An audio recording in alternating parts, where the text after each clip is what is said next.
First of all, I know the Lord loves missionaries. No, you don't really know that. You just believe it. Knowledge requires evidence. But what you have is blind faith, which is literally the opposite of knowledge. Please don't mistake your feelings for facts. First of all, I know the Lord loves missionaries and is sending them around the world and takes care of them one at a time. On the contrary, what we do have evidence for is a giant multi-billion-dollar mega corporation using unpaid teenage labor to peddle a faith built on deception. The Mormon Church employs a highly optimized recruitment strategy, managed not by divine intervention, but by data analytics and marketing algorithms. If there's a Lord that's involved here, his name is David Bednar, and his divine tool is a church software program. And I don't think he's going to do that. Send them out to fail with a mission and a message that isn't true. First of all, LDS missionaries do fail constantly. In North America, most of them are ignored. In Europe, they've totally given up. And in Africa, they're competing with Jehovah's Witnesses and Seventh-day Adventists. And both of those faiths are actually doing better per capita per missionary. The LDS Church is spending billions to send young men and women on a misguided errand,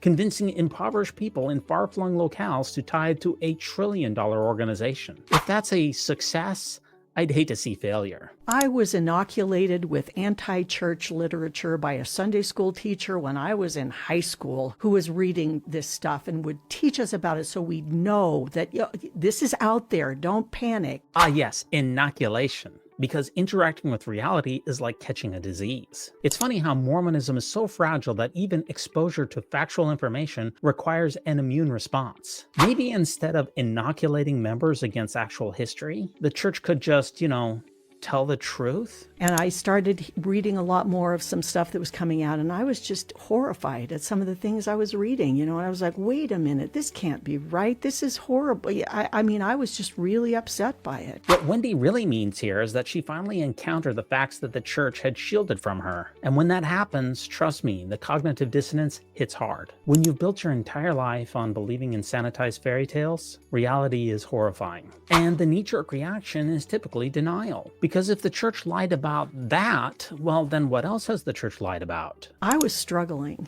And even though I thought I had a really strong testimony of the gospel, I was hurting about it. I was praying a lot about it. A testimony is just manufactured certainty, a self-induced psychological state. Every religion has believers that know that their faith is true. If faith were a reliable pathway to discovering the truth, we'd all be Muslim, Hindu, Christian, and Scientologists at the same time. And as for prayer, the Mormon missionary experience alone debunks its reliability. Ask investigators to pray about the Book of Mormon, and you'll get a mix of yes, no's, and static. It's almost like this is all in people's heads. I was struggling with the whole thing. Was there really a God? Was Jesus really? All of it. And it went on for a long time. And yet notice what Wendy doesn't do.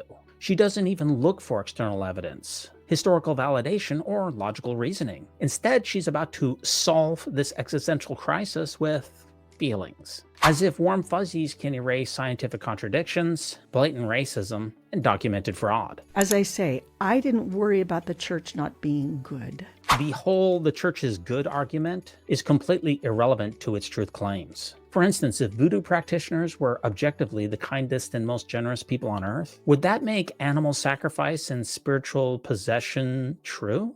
Of course not. Listen to me, goodness doesn't equal truthfulness. Mormonism being good, which of course is debatable, simply doesn't make it divine. So I was doing my best to keep my kids from knowing that I was struggling and to keep doing what I was asked to do and just praying that the Lord would help me do what I can here. And notice that she still won't say what actually troubled her. No specifics and no actual issues, just some vague struggles. Why do you suppose that is? It's because LDS culture discourages openly questioning your doubts. Everyone's got to keep sweet, pray, and obey, and fake it till you make it. And don't forget about suppressing anything that doesn't align with the program. And instead of seeking real answers, she defaults to prayers. The ultimate exercise in talking to yourself and hoping for a convenient answer. And we were watching the little church movie. I was sitting there thinking, history's so crazy because it's all told by somebody's perspective. Either it's told by the perspective of people who were absolutely convinced he was a prophet, or it's told by the perspective of people who absolutely thought he was insane, or...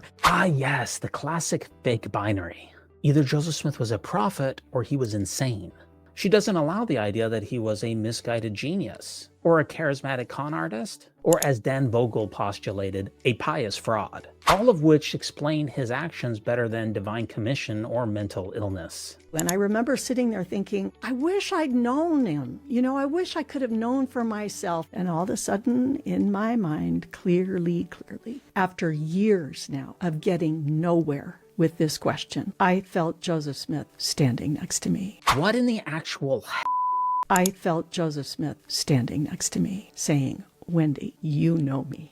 So let's summarize. After ignoring all logical avenues, Wendy watches an LDS propaganda film at the Carthage, Illinois jail, gets swept up in emotional manipulation, and conjures up an apparition of Joseph Smith in her head. And this is supposed to be compelling evidence for Mormonism? A self-induced hallucination? If I suddenly saw L. Ron Hubbard standing next to me, would that mean that Scientology is true? Wendy, you know me. And somehow I knew that I did, that I had known him. It's because somehow we get a sense of that. Somehow? Some way? Let me translate that for you. Despite all evidence at my disposal, my emotions told me what I wanted to believe, so I just went with it. This is self-delusion in real time. But if I ever see the spirit of Joseph Smith standing next to me, my first call is going to be to Child Protective Services, because that man shouldn't be near children, and I still have 4 kids in the house. In fact, I came to, in that moment, think, we all knew him. You cannot make this stuff up, folks. And if we stay on his side, if we stay with him, we trusted him once. Trust? Joseph Smith was a convicted con man, a fraudster who repeatedly took his neighbor's money on failed treasure digs, a serial liar who deceived his own wife, and a deeply manipulative spiritual leader who used coercion to marry lots of teenage girls. Trust him? I wouldn't trust someone like that with my wallet, much less my eternal soul. And what was fascinating was it was so real to me. I could hardly breathe. It felt so real to me. And there it is, the capstone of religious apologetics. It felt real to me. I walked out and I was standing there looking at the place where that well is, and it was like I could see his body start to fall and his spirit soar. Never mind logic, reason, history, or evidence, because when all else fails, feelings trump reality. He'd completed his mission, and I was standing there just absolutely in awe, because I had no way to even understand what the Lord could do for me that I would trust as really being true. This is how people get scammed, join cults, and waste their lives chasing shadows. That experience was so real. Wendy's story here is a textbook case of emotional manipulation, self-deception, and let's not forget circular reasoning. It's a masterclass in how Mormonism keeps people, not through evidence, but through deeply ingrained psychological conditioning. And I knew he'd heard my prayer and was answering it. And unfortunately for Wendy and everyone else who believes in all of this nonsense, feelings don't make something true, no matter how real they seem. Sometimes we get answers we weren't expecting.